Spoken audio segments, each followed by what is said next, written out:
बच्चों हम लोग एजेंसी का रिवीजन कर रहे हैं, राइट? और कल मैंने आपको स्टार्टिंग से लेके कौन से पॉइंट तक रिवाइज कराया है? Duties of an agent. Total कितने ड्यूटीज है? 9 ड्यूटीज है, ठीक है? सबको आंसर करना है, चलो ध्यान दो। ड्यूटीज के बाद में अभी नेक्स्ट पॉइंट जो हम लोग डिस्कस करेंगे वो है राइट्स ऑफ एजेंट। टोटल कितने राइट्स है? 5 राइट्स है गिन के, है ना?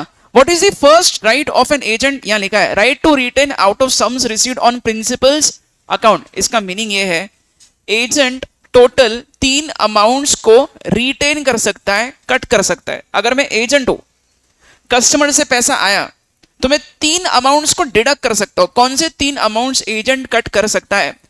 फर्स्ट है उसका रेम्यूनरेशन, मतलब जो उसकी सैलरी या कमीशन जो भी है वो। सेकंड, जो भी खर्चे उसने किया है अपने प्रिंसिपल के लिए वो। एंड लास्ट, एडवांसेस, अगर उसने कुछ पे किया है बिजनेस के, कुछ अगर सप्लायर को कुछ पेमेंट किया है उसने, है ना, वो सब अमाउंट वो कट करेगा, राइट? इमेजिन करो प्रिंसिपल वो अमाउंट जो है वो नहीं देता है, उसको पैसा नहीं दे रहा है, तो एजेंट के पास एक और राइट रहता है, राइट ऑफ लीन बोलते हैं उसको। क्या बोलते हैं उसको?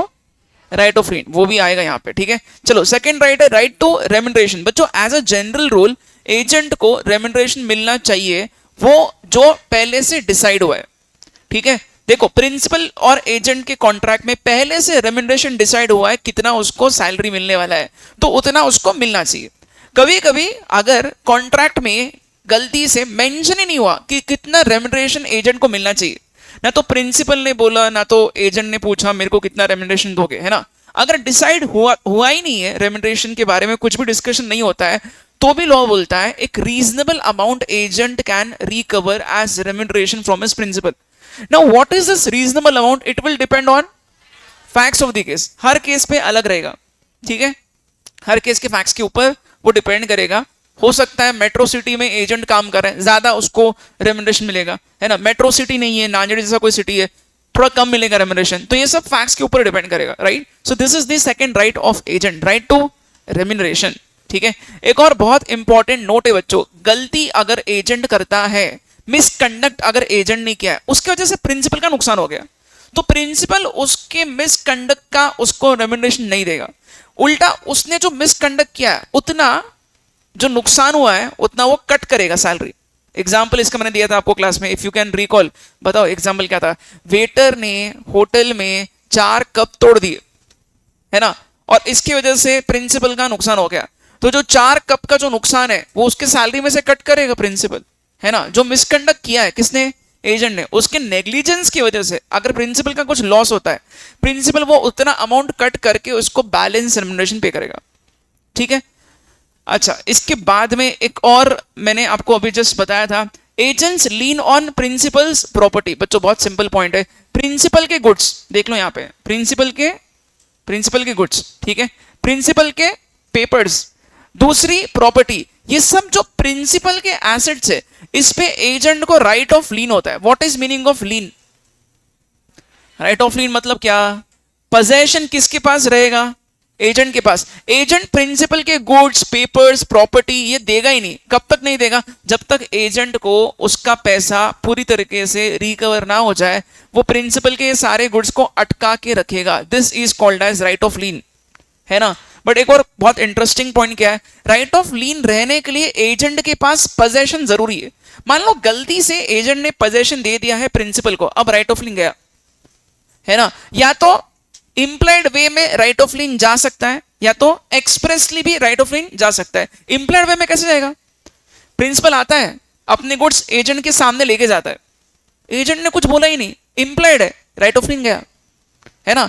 या फिर एजेंट खुद कॉल करके बोल रहा है प्रिंसिपल को, सर आपके गुड्स लेके जाओ, अगर वो खुद से बोल रहा है तो एक्सप्रेसली राइट ऑफ लीन चला गया, है ना? कभी कभी जो बहुत इंटेलिजेंट प्रिंसिपल होता है वो अपने कॉन्ट्रैक्ट में शुरुआत में लिख देता है कि एजेंट तू कभी भी मेरे गुड्स पे राइट ऑफ लीन यूज नहीं कर सकता है। अगर पहले से ऐसा लिखा हुआ है, इन दैट केस एजेंट को कभी राइट ऑफ लीन नहीं मिलेगा। So this right of lien is subject to a contract to contrary. अगर उल्टा कुछ कॉन्ट्रैक्ट में लिखा है, राइट ऑफ लीन नहीं मिलेगा। कुछ भी नहीं लिखा है तो बाय डिफॉल्ट राइट ऑफ लीन रहेगा। बताया था कि ये सब? बोलो। चलो नेक्स्ट राइट क्या है? Right to indemnity. इंडेमनिटी मतलब नुकसान की भरपाई करके देना। नुकसान हुआ है एजेंट का, और उसका जो लॉस हुआ एजेंट का वो रिकवर वो किससे कर रहा है, प्रिंसिपल से, उसको लॉ ने राइट दिया है ना। फर्स्ट केस क्या है, right of indemnification of lawful acts. कभी कभी एजेंट जो है वो अपने प्रिंसिपल के लिए कुछ लिटिगेशन फेस कर रहा है, लिटिगेशन मतलब कोर्ट का कुछ मैटर चल रहा है ना। जो भी थर्ड पार्टी है उसने एजेंट के अगेंस्ट केस कर दिया, और वो एजेंट जो केस लड़ रहा है प्रिंसिपल की बिहाफ पे, तो एजेंट जो भी खर्चा करेगा वो तो प्रिंसिपल की बिहाफ पे लड़ रहा है, तो पूरा अमाउंट अब एजेंट प्रिंसिपल से रिकवर कर सकता है। इसको बोलते हैं राइट ऑफ इंडemnification, ठीक है। बट बच्चों एक चीज और मैं बता रहा हूं, गुड फेथ में अगर एजेंट ने कुछ काम किया प्रिंसिपल के लिए, कुछ भी खर्चा हो गया, तो वो सब अमाउंट अगर वो लीगली करता है तो वो फिर से अपने प्रिंसिपल से रिकवर करेगा। गलत काम के लिए अगर एजेंट ने कुछ भी खर्चा किया तो वो गलत काम के लिए इंडemnification का पॉइंट वैलिड नहीं होगा। मैंने आपको बताया था, याद आ रहा है क्या? ए बी को बोलता है जाके सी को मार। ए प्रिंसिपल है, बी एजेंट है।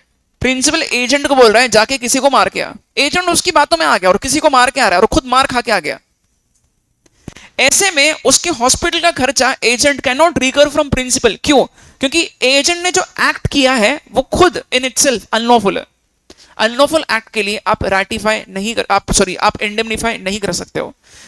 समझ में आ रहा है सबको? ठीक है। कितने राइट्स बताए मैंने? 4। टोटल कितने हैं? 5। लास्ट राइट एजेंट का क्या है? Right to claim compensation for injury caused by principal's neglect. इसका बहुत सिंपल मीनिंग बता रहा हूं।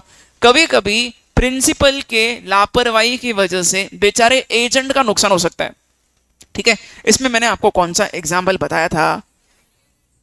प्रिंसिपल ने एक ब्रिकलेयर अपॉइंट किया। ब्रिकलेयर वो पर्सन होता है जो कंस्ट्रक्शन करता है ना। तो जो मिस्त्री होता है उसको ब्रिकलेयर बोलता है, राइट। प्रिंसिपल ने ब्रिकलेयर अपॉइंट किया और प्रिंसिपल ने स्कैफोल्डिंग एक ऐसा प्लेटफॉर्म है जिधर ब्रिकलेयर खड़ा होकर काम करेगा, वो स्कैफोल्डिंग ढंग से नहीं पुट किया और उसकी वजह से वो एजेंट काम करते करते गिर गया। इसमें गलती किसकी थी? प्रिंसिपल की। प्रिंसिपल की लापरवाही से नुकसान किसको हो रहा है? एजेंट को। तो अब एजेंट ये जो भी नुकसान हुआ है वो पूरा अमाउंट रिकवर करेगा अपने प्रिंसिपल से। क्लियर है? कितने राइट्स बताए? 5। ड्यूटीज कितने थे? 9 duties and 5 rights. Very important, एकदम अच्छे से करके जाना है, ठीक है। चलो ये इतने राइट्स मैंने बताए। उसके बाद में बच्चों there is a very interesting point, principal's liability to third parties. में इधर से ये सारे पॉइंट्स आपको बता रहा हूं, देखो आपको सब याद आना चाहिए, ठीक है। इसमें टोटल 3-4 केसेस कुछ है। फर्स्ट पॉइंट बहुत ही सिंपल सा, एकदम प्लेन सिंपल सा पॉइंट है, principles liability for acts of the agent. बच्चों यहां कौन सा सेक्शन लिखा है? 226, ठीक है। अब है ना, मैं आपको जो बता रहा हूं आपको देखो याद आना चाहिए। ये इसका क्या आंसर होगा? प्रिंसिपल का क्या लायबिलिटी होगा अगर एजेंट ने कुछ काम किया तो? कौन लायबल होगा? एजेंट कुछ काम करता है तो लायबल कौन होगा? प्रिंसिपल। बट 2 कंडीशंस है। एजेंट जो भी काम करता है अगर वो लॉफुल एक्ट है, ठीक है, प्लस अगर वो ऑर्डिनरी कोर्स ऑफ बिजनेस का काम है, ऑर्डिनरी कोर्स ऑफ बिजनेस, अगर ऑर्डिनरी कोर्स ऑफ बिजनेस में कोई लॉफुल काम एजेंट ने किया है, ये सब के लिए कौन लायबल होगा? प्रिंसिपल लायबल होगा। हमने एकदम शुरुआत में वही तो पढ़ा है बच्चों, principal is always liable for the acts of agent. अच्छा, अब ये जो बेसिक सा रूल है ना, बस आपको एक चीज याद रखनी है, this is given in section 226, 226। कौन सा सेक्शन? 226, ठीक है। देखो आपको ये 2 पॉइंट्स मैं इस तरीके से बता रहा हूं। अभी मैंने आपको क्या समझाया?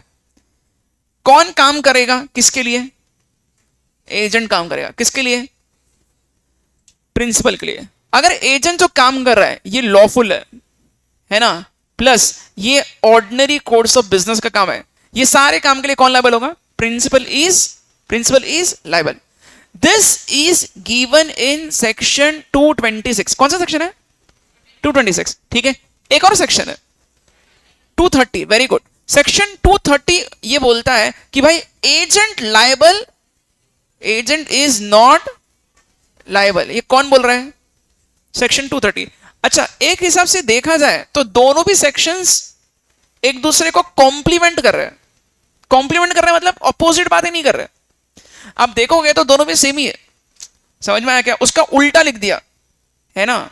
समझ में आ रहा है मैं क्या बता रहा हूं बच्चों? देखो, principal is liable, agent is not liable, तो दोनों भी सेम ही बात होगी, बट अलग पॉइंट ऑफ व्यू से वो लिखी गई है, सेक्शंस अलग हो गए बस। 226 and 230 both are complementing each other, support कर रहे एक दूसरे को। 226 बोल रहे प्रिंसिपल इज लायबल, 230 बोल रहे agent is not liable. Is it easy? बोलो। राइट, चलो ठीक है। अच्छा, ये तो बहुत सिंपल पॉइंट है, इसको ज्यादा डिस्कस नहीं कर रहे हैं। सेकंड पॉइंट में आ जाओ। Principal's liability when excess of agent's authority is separable. Second case लिखा है excess of agent's authority is not separable. ठीक है बच्चों, अभी आपको थोड़ा सा सोच के अब आंसर करना है। देखो मैं आपको एग्जांपल दे रहा हूं, सुनो क्या बता रहा हूं, ध्यान से सुनना। ये एजेंट है, ठीक है। एजेंट को कुछ पावर मिलते हैं जो वो काम कर सकता है ना। देखो ये सर्कल है, ठीक है। अब ऐसा इमेजिन करो, ये सर्कल मतलब उसको जो जो पावर मिला है ऑर्डिनरी कोर्स ऑफ बिजनेस में करने का, उसको बोलते हैं एजेंट्स अथॉरिटी, है ना। इमेजिन करो this is something which is in ordinary course of business, ordinary course of business. जो जो काम उसका ordinary course of business, ordinary course of business मतलब क्या? रूटीन वर्क, है ना। रूटीन काम एजेंट कर सकता है क्या? बिल्कुल। ये सर्कल के अंदर रह के एजेंट अगर कुछ भी काम करता है, कौन लायबल है? कौन लायबल है? As per which section? जोर से बोलो। अभी हुआ है, अभी जस्ट हुआ है। Who is liable? Principal is liable for the acts of agent. कौन से काम? बट रूटीन काम। एजेंट कुछ बिजनेस का रेगुलर काम कर रहा है, उसके लिए कौन लायबल है? प्रिंसिपल। कौन सा सेक्शन है? Principal is liable. अब भी लिखा है मैंने, सेक्शन कौन सा है? 226। Agent is not liable as per section, agent is not liable as per section 230। Very good. ऐसे लर्न करोगे तो कोई चांस ही नहीं भूलने का।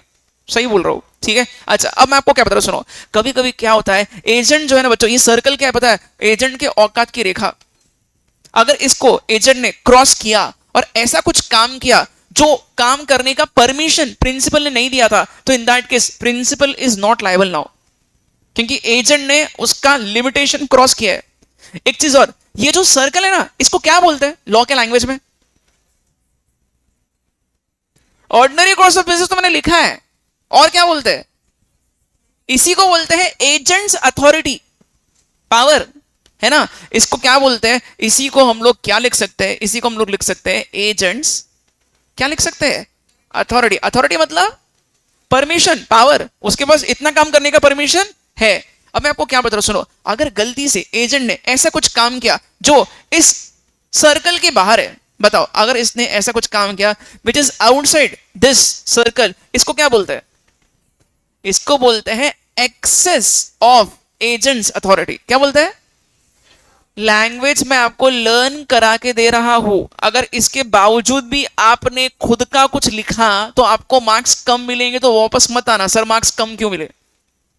सिंपल चीज है, आपने नहीं लिखा जो एक्सपेक्टेड है। भाई लॉ में लॉ का लैंग्वेज आना चाहिए, है ना। वो नहीं लिखोगे तो मार्क्स कटेंगे। खुद का कुछ लिख के आओगे, वो भाषा समझ में नहीं आती पेपर चेक करने वाले को। अगर मैं आपका पेपर चेक करो, मैं देखूंगा आपने वो वर्ड लिखा है क्या। अगर लिखा है तो आपको ज्यादा मार्क्स मिलेंगे, कम नहीं लिखा तो कम मार्क्स मिलेंगे, सीधा हिसाब है। राइट, फिर से बता रहा हूं, देख लो। जो सर्कल है, जो काम कर सकता है, उसको क्या बोलते हैं? एजेंट्स अथॉरिटी, है ना। और सर्कल के बाहर काम किया तो एक्सेस ऑफ एजेंट्स अथॉरिटी। अच्छा, अब इस क्वेश्चन का आंसर करो। अगर मान लो एजेंट ने दो काम किए, एक उसके सर्कल के अंदर का, दूसरा सर्कल के बाहर का, और ये दोनों भी काम सेपरेट होते हैं, तो ये बाहर वाला काम जो है, इसके लिए agent is liable. Agent is liable. कौन लायबल होगा? एजेंट। और ये जो अंदर वाला काम है, इसके लिए कौन लायबल होगा? Principal is liable. ठीक है। बट अगर सपोज एजेंट ने ऐसा काम किया, बाहर वाला और अंदर वाला, और दोनों भी मिक्स हो गए और सेपरेट नहीं हो रहे, अब कौन लायबल है? पूरा एजेंट लायबल है। अब क्यों? क्योंकि सेपरेट नहीं हो रहा है। How do you know as a student कि सेपरेट होता है नहीं होता है? अमाउंट्स अलग दिए या नहीं दिए? ठीक है। इसका एग्जाम्पल क्या था? प्रिंसिपल एजेंट को बोलता है शिप का इंश्योरेंस निकाल 4,000 रुपए का। एजेंट भाई साहब जाते हैं और शिप का इंश्योरेंस निकालते हैं 4,000 का, और उस पे जो कार्गो रखा था उसका भी 2,000 का इंश्योरेंस निकालते हैं। एक काम ढंग का किया जो उसको बोला गया था विद इन दी अथॉरिटी, दूसरा काम ऐसा किया जिसका परमिशन नहीं था, access authority.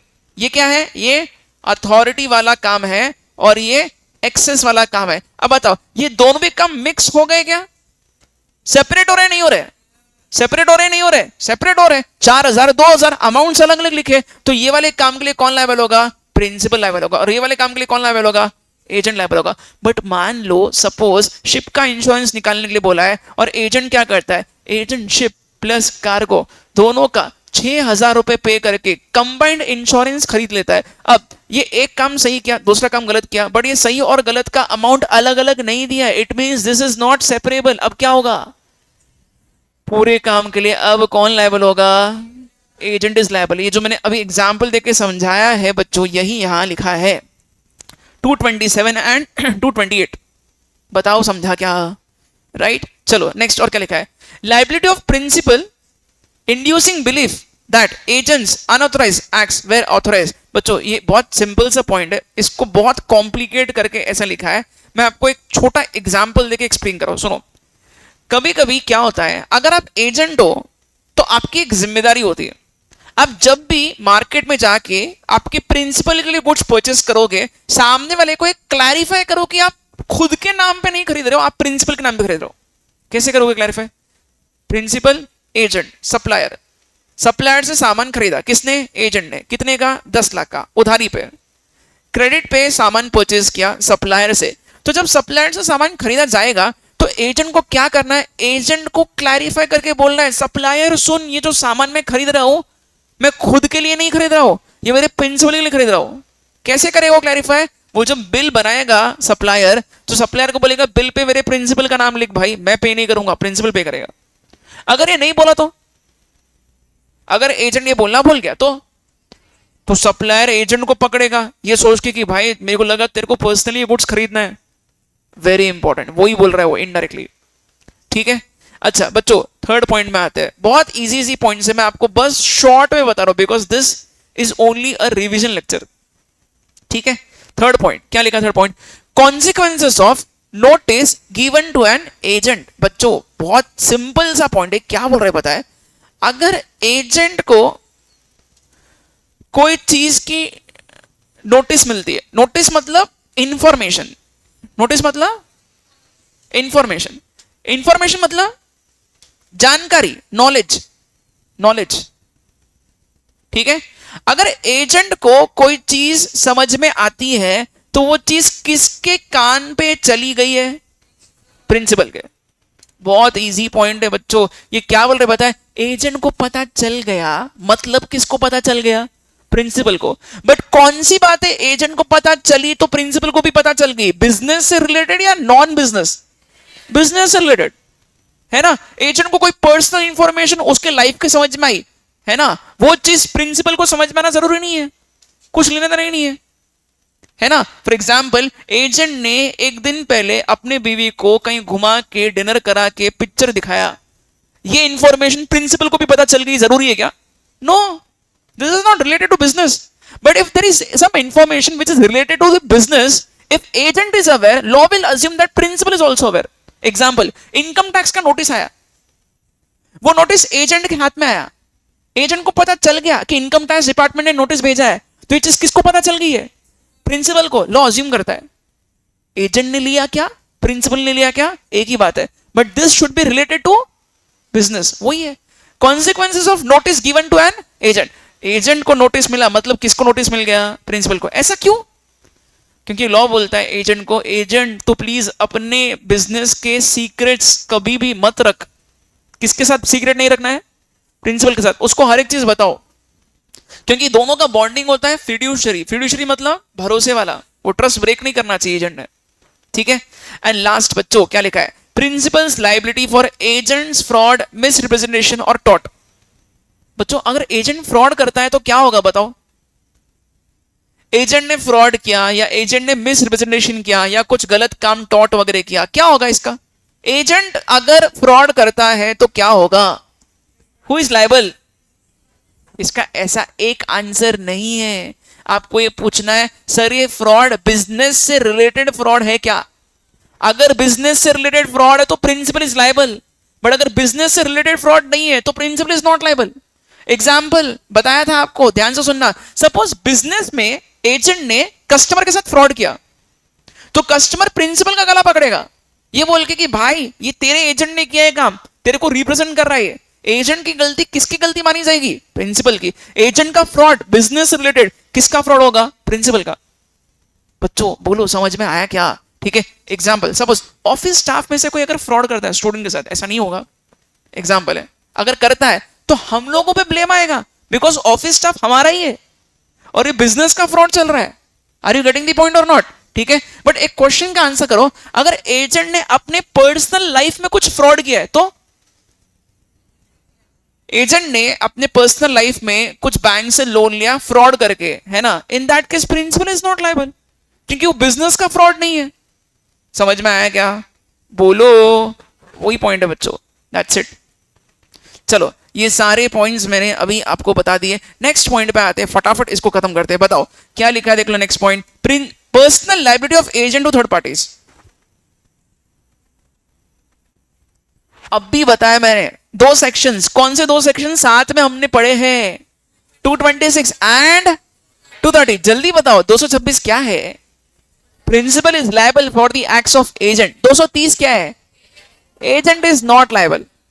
Agent is not liable. कौन से काम के लिए लायबल नहीं है? जो भी उसने प्रिंसिपल के लिए लॉफुल एक्ट्स किए उसके लिए एजेंट लायबल नहीं होता, ये जनरल रूल है। बट बच्चों इस रूल के कुछ एक्सेप्शंस है, 4-5 एक्सेप्शंस कुछ है। कभी कभी ऐसा हो सकता है कि एजेंट पर्सनली लायबल हो रहा है, प्रिंसिपल के लिए काम किया तो सर ऐसा क्यों हो रहा है कि एजेंट लायबल हो रहा है? कभी कभी ऐसा हो सकता है क्या कि जो एजेंट है वो इंडिया में है, उसका प्रिंसिपल लंदन में है, हो सकता है क्या? फॉरेन प्रिंसिपल अगर है, इन दैट केस ये प्रिंसिपल को स्यू करना मुश्किल होगा, हाँ या ना? देखो समझो, याद आ रहा है क्या? देखो, प्रिंसिपल, एजेंट, कस्टमर। कस्टमर को गलत चीज मिल गई तो कस्टमर स्यू करना चाहता है, प्रिंसिपल को स्यू करेगा तो भाई प्रिंसिपल तो इंडिया में नहीं है, प्रिंसिपल बैठा है लंदन में, एजेंट बैठा है सपोज नांदेड़ में, है ना बच्चों? ऐसे में कस्टमर के लिए ज्यादा कन्वीनियंट क्या होगा? नांदेड़ वाले, इंडिया वाले एजेंट को स्यू करना या लंदन जाके केस फाइल करना? इंडिया में केस फाइल करना कभी भी कन्वीनियंट होगा, है ना? तो अगर प्रिंसिपल फॉरेन प्रिंसिपल है, in that case agent will be personally liable, है ना? वही लिखा है। Next, where agent does not disclose the name of his principal और अनडिस्क्लोज प्रिंसिपल। कभी कभी प्रिंसिपल कौन है ये लोगों को पता ही नहीं है। मैंने आपको एक एग्जाम्पल दिया था, फादर दुकान का मालिक है ना, बट ये चीज किसी को भी पता नहीं है। और फादर की दुकान पूरी चला कौन रहा है? सन। लीगली स्पीकिंग फादर कौन है? प्रिंसिपल। सन कौन है? एजेंट। बट फादर कभी दुकान पे आया ही नहीं, तो लोगों के नजरों में जो सन एजेंट है वो एक्चुअली उनके लिए प्रिंसिपल बन जाएगा। क्यों? क्योंकि उन्होंने कभी प्रिंसिपल को देखा ही नहीं है। अगर प्रिंसिपल कौन है लोगों को पता ही नहीं है, अगर प्रिंसिपल अनडिस्क्लोज्ड पर्सन है जिसका नाम कहीं आया ही नहीं है, इन दैट केस लोग एजेंट को ही प्रिंसिपल मान के उसी को स्यू करेंगे, सीधी बात है ना? अच्छा, third point, principal is non existent और इनकम्पिटेंट। कभी कभी प्रिंसिपल जिसके लिए एजेंट ने काम किया है वो जिंदा ही नहीं है। जिंदा नहीं है मतलब क्या है? इसमें कौन सा एग्जाम्पल दिया? अरे बताओ ना यार बच्चों। प्रमोटर और उसकी कंपनी अभी तक इनकॉर्पोरेट हुई है क्या? नहीं। हम लोग किसकी बात कर रहे हैं? Before incorporation. अगर कंपनी बनी नहीं है और उसके पहले प्रमोटर ने कुछ काम किया है तो प्रमोटर क्या है और कंपनी क्या है? तो बताओ आप लोग, कौन पे करेगा पूरे खर्चे? प्रमोटर पे करेगा, एजेंट। जैसे कि इनकॉर्पोरेशन के पहले क्या खर्चे होते हैं कंपनी के, बताओ फटाफट। मोआ, ओवा, आरओसी, ये सबको पैसा देना पड़ेगा। मोआ ओवा बनाने के लिए किसको पैसा दोगे? लॉयर को, है ना? आरओसी के पास जाओ, इनकॉर्पोरेशन का फीस जमा करो। ये सब खर्चे कौन कर रहा है? प्रमोटर अपने जेब से खर्चा करता है, राइट? वो खुद पर्सनली लायबल है, agent is personally liable, right? और क्या लिखा है? Where alleged principal does not rectify the act of pretended agent. ये कल बताया था, एजेंसी बाय रैटिफिकेशन। रैटिफिकेशन किया ही नहीं तो पर्सनली लायबल होगा एजेंट, है ना? अब पूछो मुझसे रैटिफिकेशन क्या होता है, कल ही तो बताया, राइट? दो लोग होते हैं उसमें, एक नाटक करने वाला एजेंट और जिसपे इल्जाम लगा है वो प्रिंसिपल। नाटक करने वाले एजेंट को क्या बोलते हैं? Pretended agent. और जिसपे गलत इल्जाम लगा है प्रिंसिपल बनने का उसको क्या बोलते हैं? Alleged principal. उसके पास दो ऑप्शंस हो गए, या तो उसके गलत काम को एक्सेप्ट करे या तो ना करे। अगर एक्सेप्ट करता है तो एजेंसी बाय रैटिफिकेशन, नहीं करता है तो प्रिंसिपल लायबल नहीं, एजेंट लायबल है फिर वहां पे, अच्छा, और अभी मैंने आपको बताया where the agent exceeds authority, मतलब क्या, मतलब औकात की रेखा पार कर रहा है कौन, एजेंट। वो सर्कल के बाहर जाके कुछ काम कर रहा है ना। सेपरेबल है तो एक्सेस काम के लिए एजेंट लायबल है, प्रिंसिपल लायबल नहीं है, और सेपरेबल नहीं है तो पूरे काम के लिए एजेंट पर्सनली लायबल है। समझा क्या, बोलो, बहुत इजी है। चलो अच्छा, इधर क्या लिखा है ये पॉइंट भी मैं आपको बता देता हूं जल्दी से, ठीक है। राइट्स ऑफ थर्ड पार्टीज, ठीक है, क्या लिखा है, rights of parties to contract made by undisclosed agent. बच्चों ये देख लो यहां पे एग्जैक्टली क्या लिखा है, हाँ, rights of parties to contract made by undisclosed agent. मैंने आपको एक क्लियरली बताया था बच्चों, एजेंट का काम क्या होता है, एजेंट का काम होता है कि जब भी वो किसी सप्लायर से सामान परचेस करे उसको ये बताना जरूरी कि वो एजेंट है ना, ठीक है। अगर वो नहीं बताएगा कि वो एजेंट है तो उसको लोग प्रिंसिपल मान के उसी को स्यू करेंगे।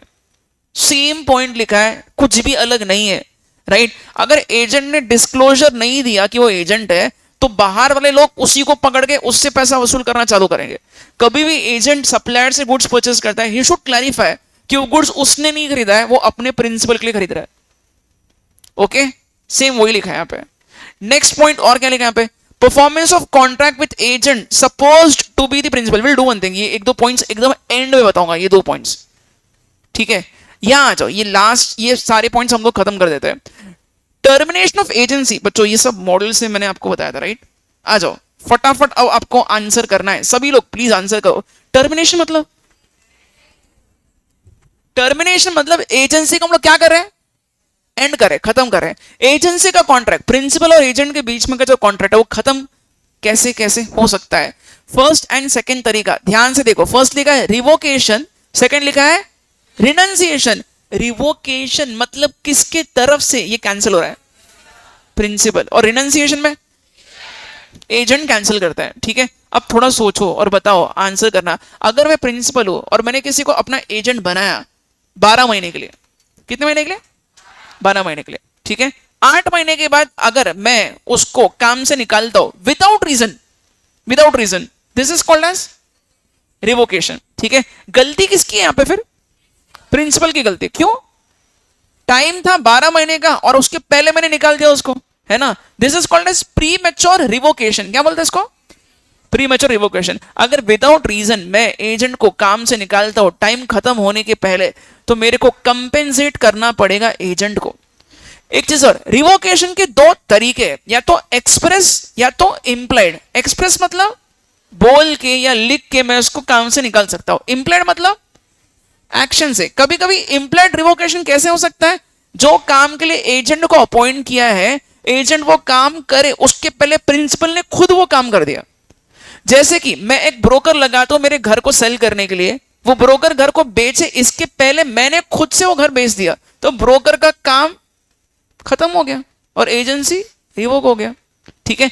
एक और चीज वेरी इंपॉर्टेंट, रिवोकेशन पॉसिबल तभी होगा अगर एजेंट ने काम चालू नहीं किया है। अगर एजेंट काम स्टार्ट कर देता है और वो काम के बीच में प्रिंसिपल रिवोक करना चाहता है, नॉट पॉसिबल, ठीक है। तो आधे अधूरे काम से आप रिवोक नहीं कर सकते हो, काम चालू होने के पहले तक रिवोक करो, चलेगा।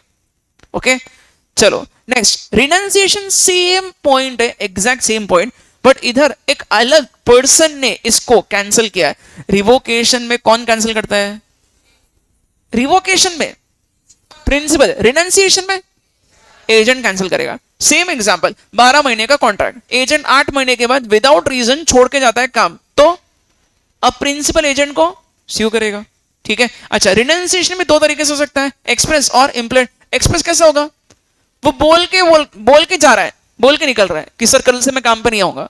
और इम्प्लाइड कैसे होगा, आ ही नहीं रहा है, चला गया परमानेंटली, फोन ही नहीं उठा रहा है, इम्प्लाइड है क्यों नहीं आएगा, ठीक है। Same point. अच्छा, third point, completion of business. अगर प्रिंसिपल ने एजेंट को काम दिया और एजेंट ने वो काम खत्म कर दिया तो एजेंसी खत्म। मैंने एक ब्रोकर लगाया था घर बेचने के लिए, उसने घर बेच दिया, मैंने उसको ब्रोकरेज पे कर दिया, tata bye bye see you, agency खत्म, है ना। कंप्लीशन ऑफ बिजनेस से automatically by default operation of law से एजेंसी खत्म हो जाता है। नेक्स्ट, डेथ ऑफ प्रिंसिपल और एजेंट, बच्चों अगर प्रिंसिपल या एजेंट में से किसी का भी डेथ हो गया तो ऑब्वियसली दो में से अगर एक पर्सन मर गया तो कॉन्ट्रैक्ट आगे कैसे बढ़ेगा, एजेंसी खत्म हो जाएगा। नेक्स्ट, प्रिंसिपल और agent becoming of unsound mind, दोनों में से कोई भी अगर पागल हो गया तो भी एजेंसी खत्म हो जाएगा। या एक और बहुत इंटरेस्टिंग पॉइंट लिखा है, इंसॉल्वेंसी ऑफ प्रिंसिपल से एजेंसी खत्म होता है बट इंसॉल्वेंसी ऑफ एजेंट से एजेंसी खत्म नहीं होता है। क्यों? Agent is not liable for the acts of principal as per dash dash dash section. अरे बोलो 226 नहीं बच्चों, 226 में प्रिंसिपल इज लायबल, 230 में एजेंट इज नॉट लायबल। एक लेक्चर में 4 बार बोल चुका हूं, 4 बार बोलने पे भी अगर याद नहीं आते तो आपको क्या करना पड़ेगा, बादाम खाना पड़ेगा, और बादाम खाने का याद रखना पड़ेगा, वो भी भूल जाओगे। इंसॉल्वेंसी ऑफ प्रिंसिपल से ये एंड हो जाएगा क्योंकि प्रिंसिपल ही इंसॉल्वेंट हो गया तो लाइब्रेरीज पे कौन करेगा फिर, है ना। एक्सपायरी ऑफ टाइम अभी बताया था, 12 महीने का कॉन्ट्रैक्ट था, 12 महीने हो गए, एजेंसी खत्म। इजी है क्या? अरे बोलो। राइट बच्चों, एक चीज और, effects of termination very important. एक चीज बताओ, अगर प्रिंसिपल और एजेंट का कॉन्ट्रैक्ट खत्म हो रहा है, सपोज प्रिंसिपल ने एजेंट को निकाल दिया, तो क्या उसको ये बताना जरूरी कि तेरे को निकाल दिया? सिर्फ बताना नहीं है, उसको एक बार बोलने का मौका भी देना है ना। एक चीज और, अगर मैं प्रिंसिपल हूं और मैंने मेरे एजेंट को काम से निकाल दिया, क्या ये चीज मेरे को बाकी के सब लोगों को भी बताना जरूरी है? कैसे बताऊं? न्यूज़पेपर में आपको ये चीज छापना पड़ेगा कि ये पर्सन इस तारीख से अब से मेरा एजेंट नहीं है। क्लैरिफाई करो, नहीं तो लोगों के दिमाग में अभी भी यही इमेज रहेगा कि वो एजेंट है। ठीक है, यही बताया था मैंने आपको। अच्छा ये, हाँ एक चीज और लिखिए, agents duty on termination of agency bye principles death और इंसैनिटी। बच्चों अगर प्रिंसिपल पागल हो गया या प्रिंसिपल का डेथ हो गया तो प्रिंसिपल की प्रॉपर्टी किसको मिलेगी? प्रिंसिपल के डेथ पे प्रॉपर्टी किसको मिलती है? एजेंट मत बोलो, प्रिंसिपल के डेथ पे प्रॉपर्टी किसको मिलती है? उसके लीगल एयर को, उसके लीगल रिप्रेजेंटेटिव को, है ना। सपोज फादर का डेथ हो गया तो प्रॉपर्टी अब किसको मिल रही है? सन को। अब फादर के बिजनेस के बारे में सन को नॉलेज ही नहीं है, कौन हेल्प करना चाहिए?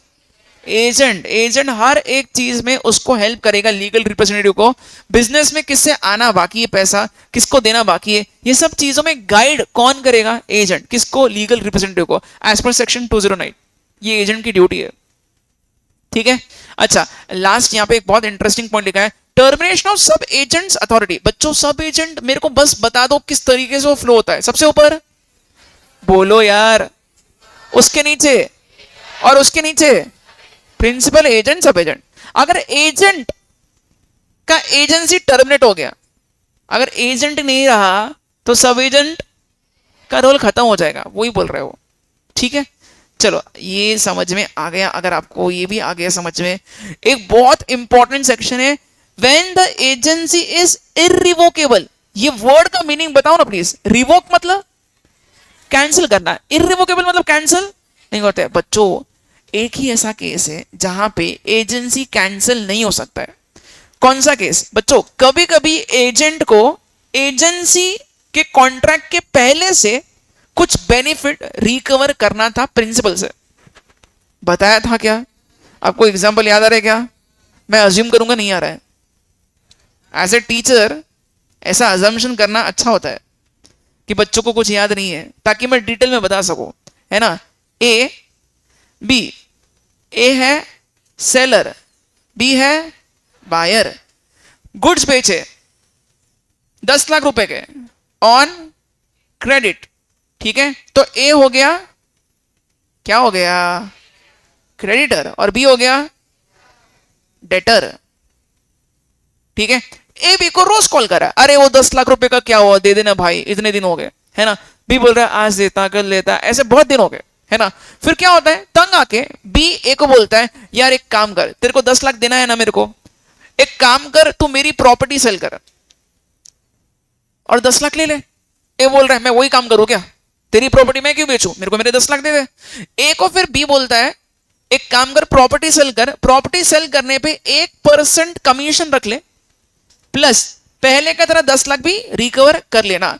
This is called as agency coupled with interest, मतलब ये एक ऐसा एजेंट है जो एजेंट बनने के पहले से उसको प्रिंसिपल से कुछ पैसा आना बाकी था और उस चक्कर में वो एजेंट बना, है ना।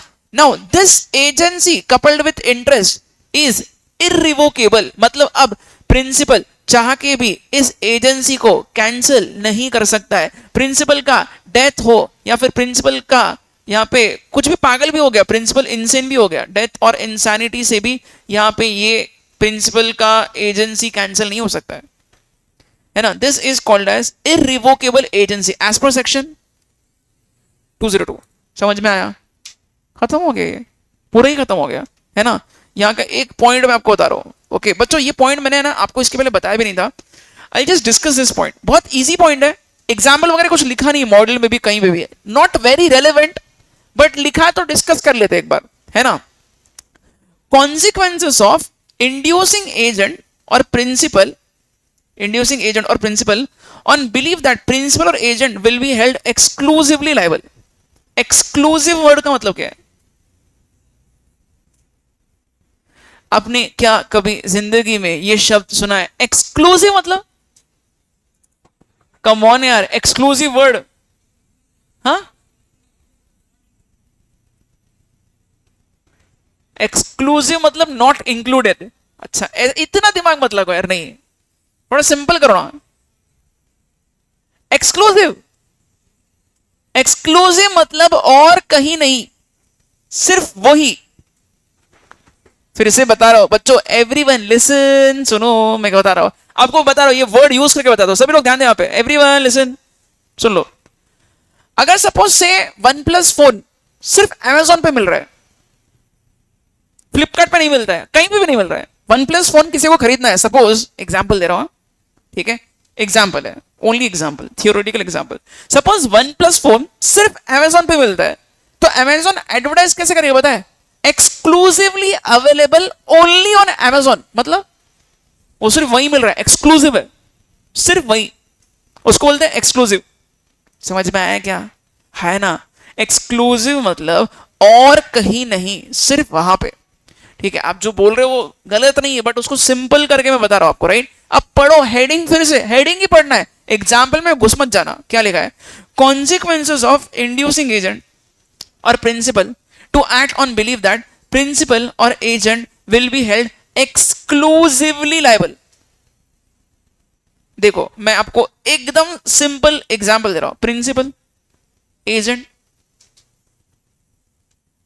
सप्लायर, ठीक है।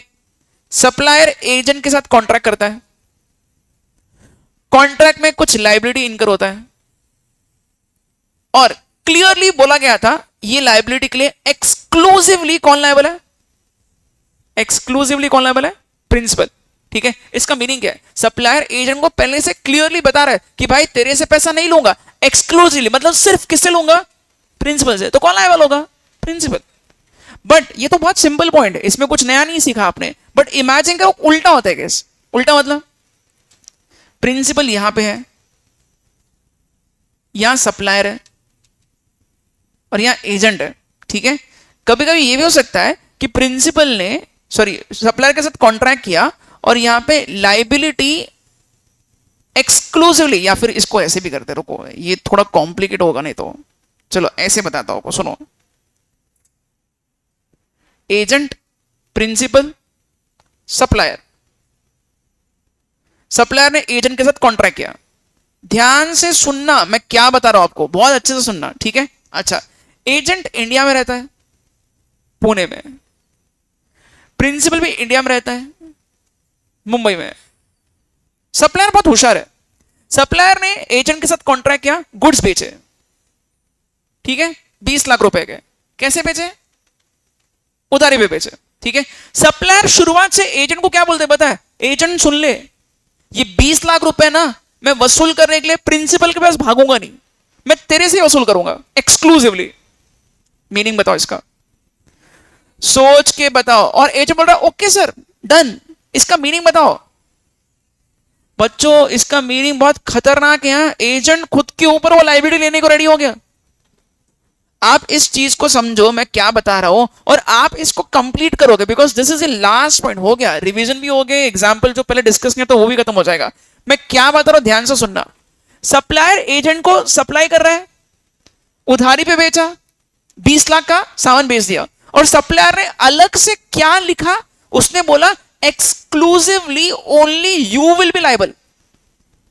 ऐसा क्यों बोल रहा है वो? ऐसे सप्लायर क्यों लिखेगा? जनरल रूल बताओ ना, एजेंट कुछ खरीदता है कौन लायबल होगा?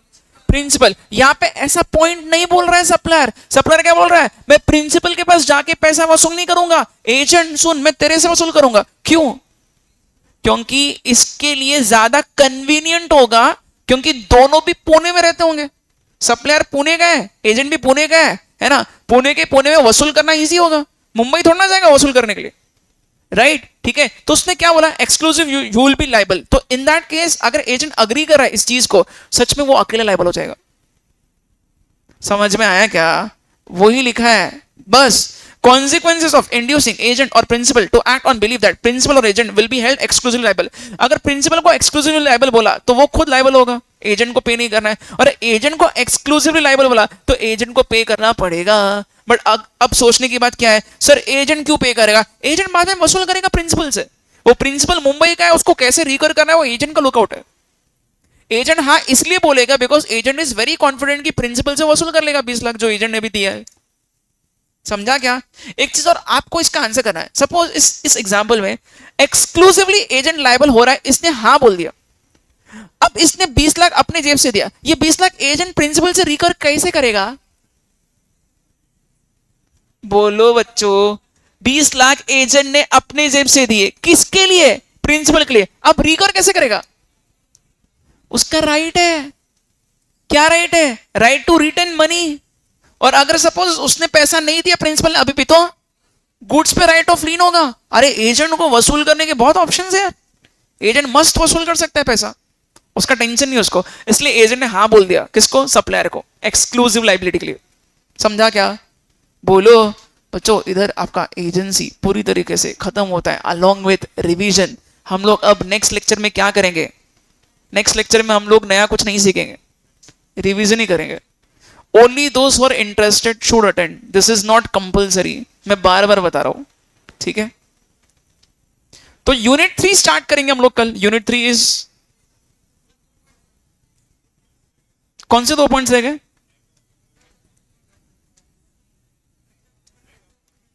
हाँ,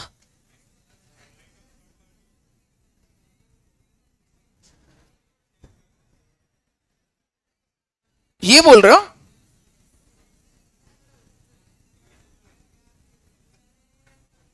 ठीक है, this being a revision lecture it is not relevant for revision.